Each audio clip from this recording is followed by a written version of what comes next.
Hello student, welcome to Centennial online classes. We all are working from home. Student, in previous video we had solved some numerical based on single slit experiment. In this video we will discuss about the difference between interference and diffraction. So let's start. Difference between interference and diffraction. Interference and diffraction.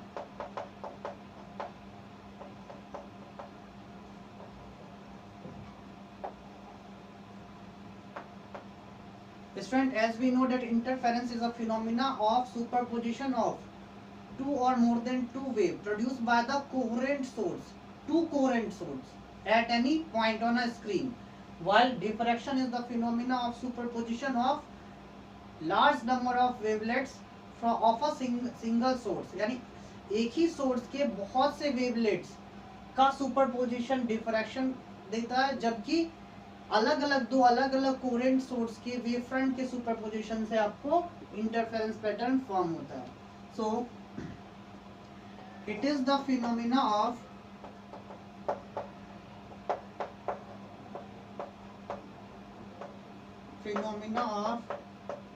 distribution of intensity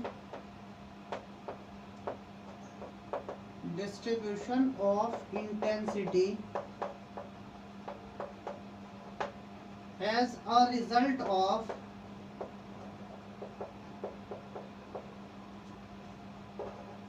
superposition of two or more waves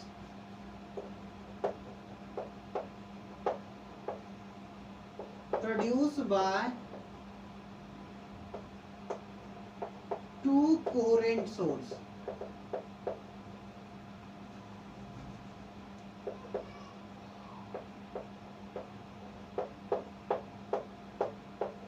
यानी दो coherent source के दो या दो से अधिक wave के superposition से क्या फॉर्म होता है बच्चों? इंटरफेरेंस.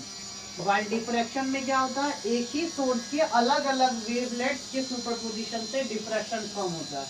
तो it is the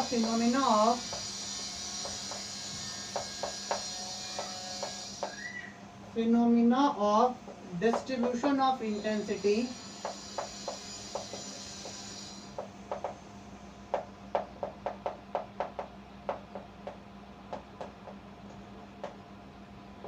as a result of superposition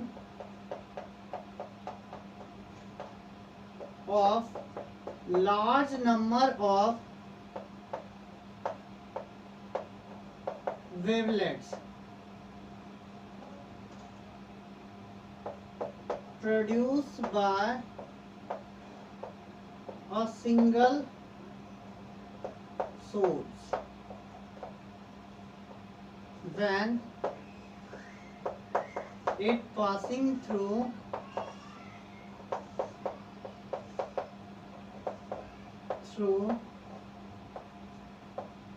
small opening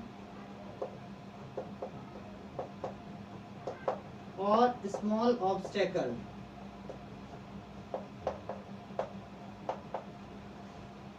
second difference क्या बच्चों इंटरफेरेंस और डिफ्रैक्शन में? तो इंटरफेरेंस में बच्चों मैक्सिमम इंटेंसिटी ब्राइट फ्रिंजेस की कांस्टेंट होती है, जबकि डिफ्रैक्शन में ब्राइट फ्रिंजेस या मैक्सिमा या सेकेंडरी मैक्सिमा की जो इंटेंसिटी होती है वो कांस्टेंट नहीं होती, डिक्रीज होती रहती है as we move away from the centre.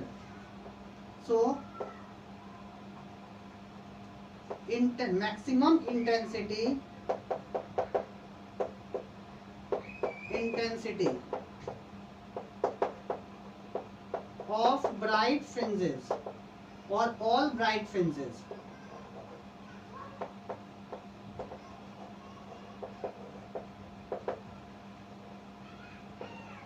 are constant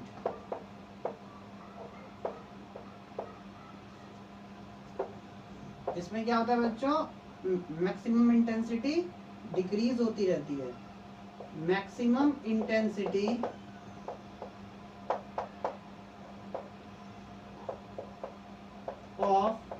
bright fringe जिसे हम क्या कहते हैं, maxima, are not constant.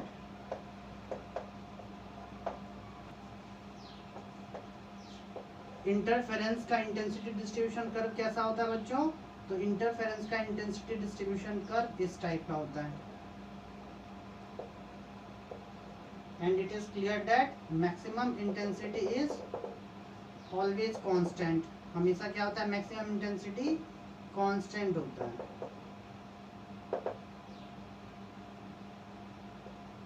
Centre while diffraction pattern के लिए या डिफ्रैक्शन के लिए इंटेंसिटी डिस्ट्रीब्यूशन कर्व कैसा होता है बच्चों? तो सेंटर पे इंटेंसिटी मैक्सिमम, और जैसे जैसे हम स्क्रीन के सेंटर से दूर जाते हैं इंटेंसिटी डिक्रीज होना स्टार्ट हो जाती है। स्टूडेंट, इंटरफेरेंस में जो ये ब्राइट फ्रिंजेस होती है, इनका जो विड्थ होता है वो हमेशा कांस्टेंट होता है, जबकि डिफ्रैक्शन में सेंट्रल ब्राइट फ्रिंज की या सेंट्रल मैक्सिमा की विड्थ जो होती है सेकेंडरी मैक्सिमा से डबल होती है। इन interference width of bright fringes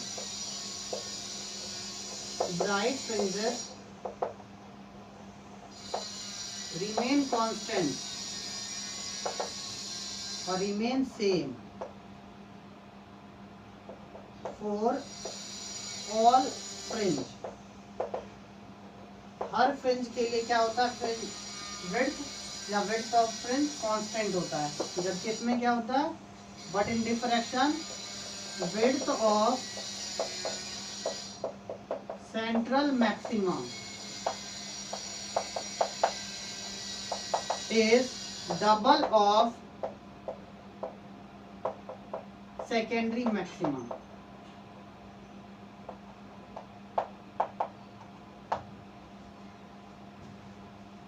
और एक डिफरेंस क्या होता है बच्चों कि इंटरफेरेंस में जो डार्क फ्रिंज होता है वो परफेक्टली डार्क होता है, बट डिफ्रैक्शन में जो डार्क बैंड या मिनिमा फॉर्म होता है वो कंप्लीटली या परफेक्टली डार्क नहीं होता। So in interference dark fringe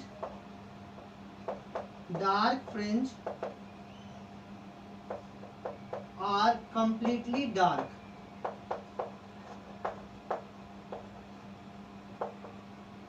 but in diffraction dark fringe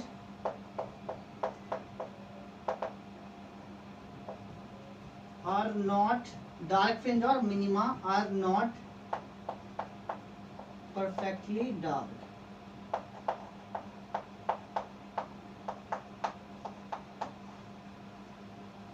So these are some difference between interference and diffraction of light. Both are wave phenomena, and distribution of intensity also shows that interference as well as diffraction both shows wave nature of light. So please pause the video and note in your notebook. So let's start next topic of this chapter, resolving power of optical instrument. Resolving power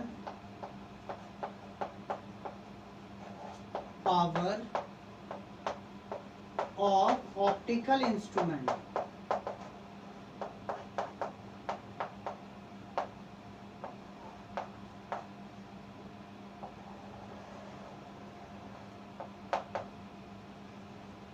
तो बच्चों resolving power optical किसी optical instrument का क्या होता है वो हम समझने की कोशिश करते हैं।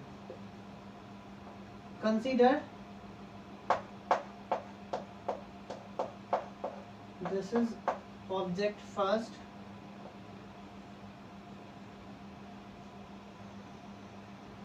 And this is object second.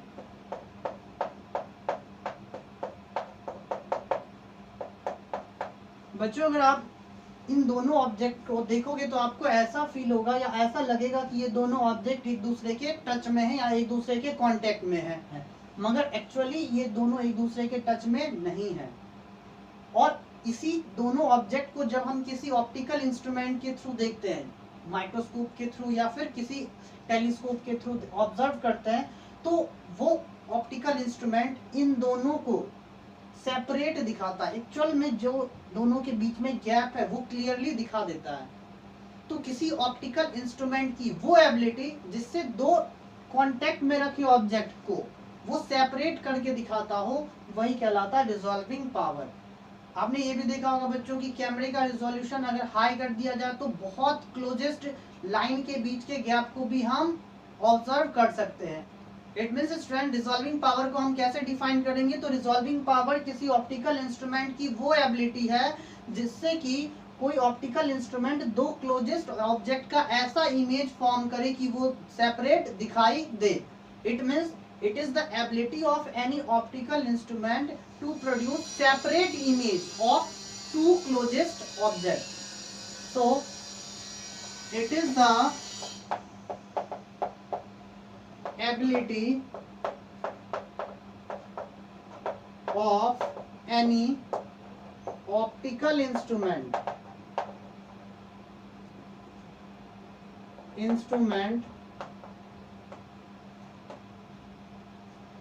to produce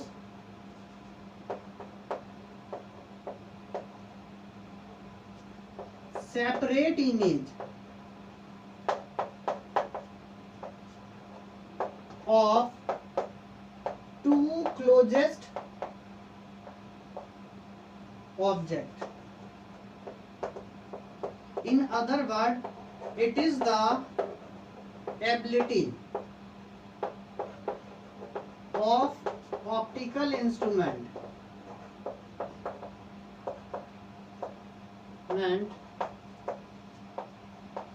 to produce resolved image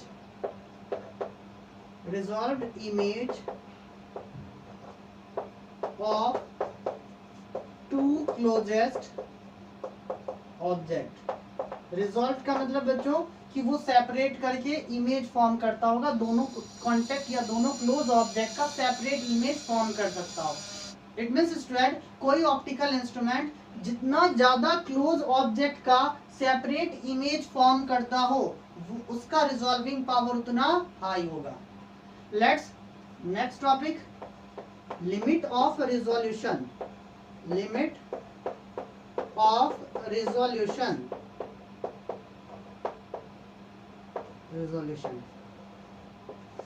so limit of resolution किसी ऑप्टिकल इंस्ट्रूमेंट के लिए दो ऑब्जेक्ट के बीच की वो मिनिमम डिस्टेंस है जिसके बाद वो ऑप्टिकल इंस्ट्रूमेंट एक रिजॉल्व्ड इमेज फॉर्म कर सकता हो। यानी अगर लिमिट ऑफ रिजोल्यूशन से कम डिस्टेंस पे दो ऑब्जेक्ट सेपरेट हैं तब तो वो ऑप्टिकल इंस्ट्रूमेंट उसके इमेज को रिजॉल्व नहीं कर सकता, यानी वो उन दोनों को सेपरेट नहीं दिखा सकता। जबकि लिमिट ऑफ रेजोल्यूशन से ज्यादा डिस्टेंस पे अगर कोई दो ऑब्जेक्ट एक दूसरे से सेपरेट हो तो अगर हम ऑप्टिकल इंस्ट्रूमेंट की हेल्प से देखें तो उसे वो सेपरेट करके दिखाएगा, यानी इमेज जो फॉर्म होगा वो कंप्लीटली रिजॉल्व्ड इमेज होगा। It means it is the minimum distance, it is the minimum distance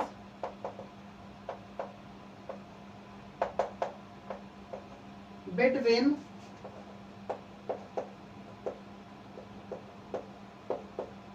two closest object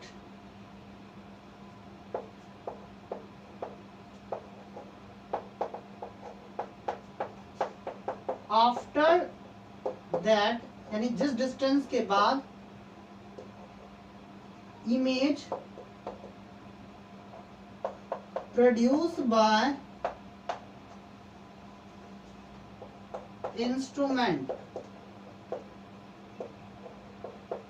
is completely resolved.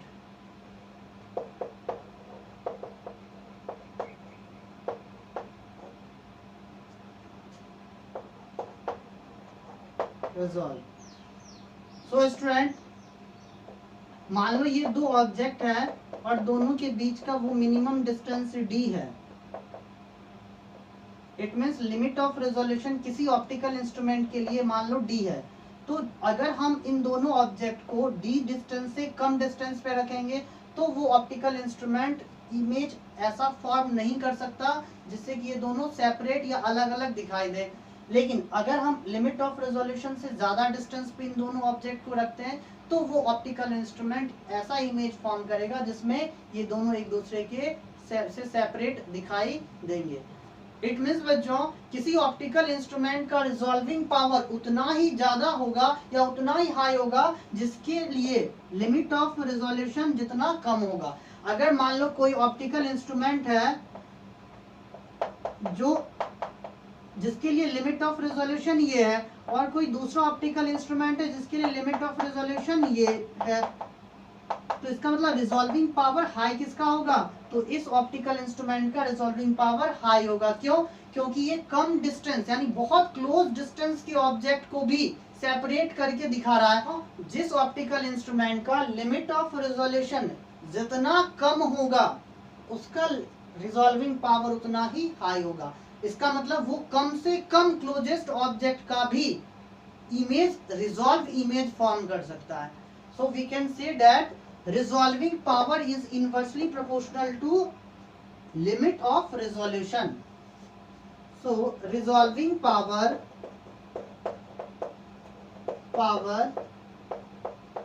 of any optical instrument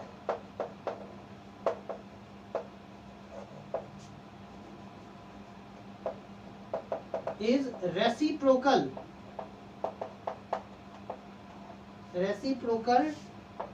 of limit of resolution.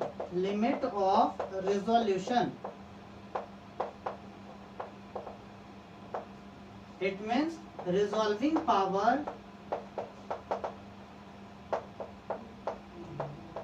equal to 1 upon limit of resolution.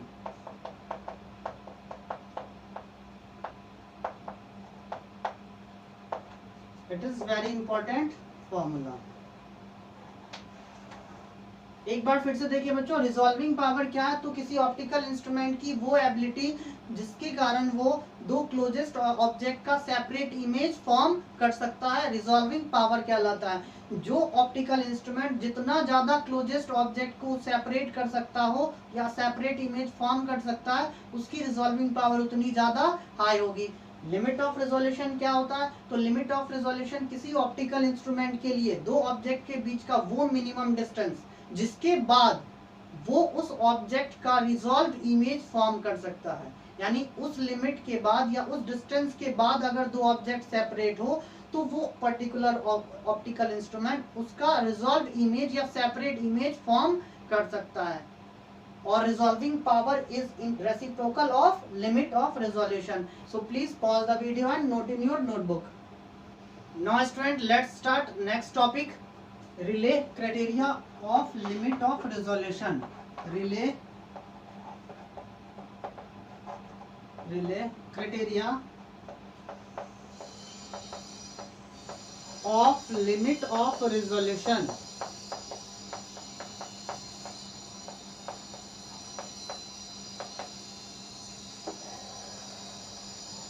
So student, relay ने एक law दिया था कि किस condition में दो closest object का जो इमेज होता है वो रिजॉल्व इमेज कहलाता है। उसके लिए एक लॉ दिया था जिसे हम relay criteria of limit of resolution कहते हैं। मगर इसे समझने से पहले हम ये देखते हैं कि क्या होगा जब कोई स्मॉल ऑब्जेक्ट किसी स्मॉल ऑब्स्टेकल या ट्रांसपेरेंट ऑब्स्टेकल लाइक लेंस से पास होता हो according to wave theory. So consider this is a small transparent lens and here is the screen. जब हम इस लेंस के आगे कोई स्मॉल ऑब्जेक्ट रख देते हैं O, तो क्या होगा? ये लेंस इस ऑब्जेक्ट का इमेज कहाँ फॉर्म करेगा? इस स्क्रीन पे। अगर हम रे डायग्राम ड्रॉ करें, फाइनली यहाँ इसका इमेज फॉर्म होता है। This is a point object and emit large number of waves in all the direction. और अगर हम वेव थ्योरी के व्यू से देखें तो यहाँ पे इमेज की इंटेंसिटी क्या होगी? सेंट्रल पे इमेज की इंटेंसिटी मैक्सिमम होगी, इसका इमेज फॉर्म होगा यहाँ पे, लेकिन इमेज की इंटेंसिटी इस पॉइंट पे मैक्सिमम होगी और धीरे धीरे इसकी इंटेंसिटी मिनिमम होगी, because we know about the diffraction behaviour of wave. Wave का डिफ्रैक्शन बिहेवियर के अकॉर्डिंग इस ऑब्जेक्ट की इंटेंसिटी यहाँ पे मैक्सिमम होगी, और जैसे जैसे हम सेंटर से ऊपर की तरफ जाएंगे इंटेंसिटी इसकी इमेज की कम हो जाएगी। अब स्टूडेंट मान लो कि कोई दूसरा ऑब्जेक्ट ओ डैश भी इस लेंस के सामने रख दिया गया है। अगर ये लेंस इस ऑब्जेक्ट ओ डैश का इमेज ऐसे फॉर्म करे कि इसका भी सेंट्रल मैक्सिमा इसी रेंज में आए, तो बताओ बच्चों कि क्या किसी ऑब्जर्वर के लिए इस दोनों ऑब्जेक्ट का इमेज अलग अलग दिखाई देगा या एक फॉर्म में दिखाई देगा, कंबाइंड दिखाई देगा? तो इस कंडीशन में इन दोनों ऑब्जेक्ट का इमेज कंबाइंड दिखाई देगा, सेपरेट दिखाई नहीं देगा। क्यों? आप ऐसा समझ सकते हो कि आपने रेड कलर का लाइट इंसिडेंट किया, रेड कलर का सेंट्रल मैक्सिमा भी यही फॉर्म हुआ। आपने ब्लू कलर का लाइट इंसिडेंट किया, उसका भी सेंट्रल मैक्सिमा यही फॉर्म हुआ। एक ही जगह पे दोनों का मैक्सिमा फॉर्म हो रहा है, दोनों की इंटेंसिटी, दोनों टाइप की ऑब्जेक्ट की इंटेंसिटी एक ही जगह मैक्सिमम है। तो क्या वो दोनों ऑब्जेक्ट आपको सेपरेट दिखाई देंगे, अलग अलग दिखाई देगा? नहीं, अलग अलग दिखाई नहीं देगा। फिर यही कंडीशन अगर हम रिपीट करें, मान लो एक ऑब्जेक्ट है, ये ऑब्स्टेकल या लेंस है, इस ऑब्जेक्ट का सेंट्रल मैक्सिमा यहाँ फॉर्म हो रहा है, और कोई दूसरा ऑब्जेक्ट का सेंट्रल मैक्सिमा मान लो आप कि यहाँ फॉर्म हो रहा हो। तो सिंपल सी बात है, दोनों ऑब्जेक्ट का इमेज हमें सेपरेट दिखाई देगा। क्यों? क्योंकि इसके इमेज की मैक्सिमम इंटेंसिटी या मैक्सिमा यहाँ पे है, और इस ऑब्जेक्ट की इमेज का मैक्सिमम इंटेंसिटी यहाँ पे है। तो दोनों ही इमेज आपको अलग अलग दिखाई देने वाले हैं। तो इसी के रिगार्डिंग कि किस कंडीशन में किसी लेंस या ऑप्टिकल इंस्ट्रूमेंट के थ्रू बनाया गया इमेज कंप्लीटली रिजॉल्व होता है, रिले ने एक लॉ दिया था जिसे हम कहते हैं relay criteria of limit of resolution. तो रिले ने क्या कहा था बच्चों? रिले ने कहा था कि मान लो ये फर्स्ट इमेज का सेंट्रल मैक्सिमा यहाँ पे फॉर्म है हो रहा हो, और यहाँ क्या है? First secondary minima. ये जो इंटेंसिटी कर रहे हो वो किसके लिए है? मान लो इमेज फर्स्ट के लिए, और कोई दूसरे ऑब्जेक्ट का इमेज ऐसे फॉर्म होगा,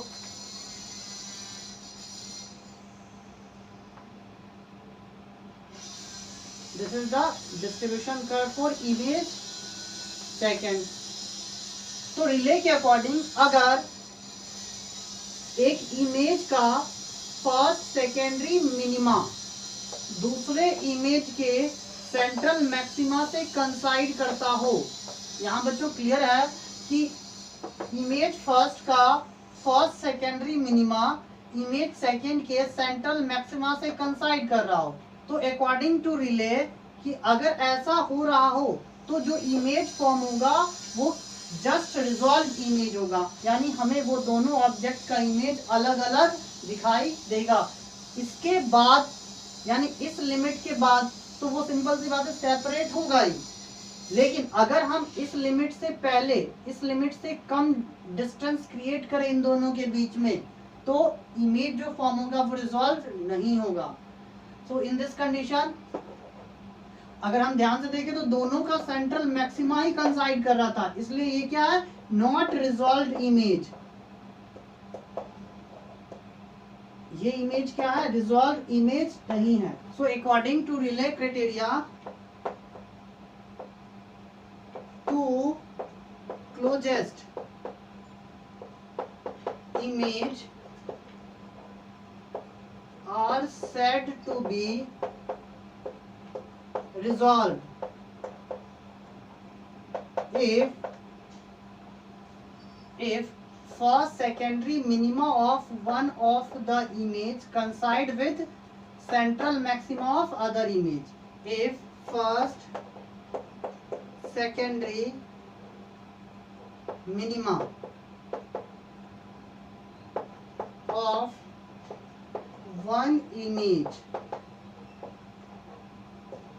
coincide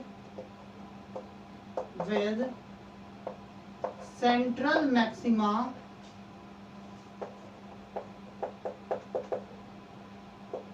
of other image.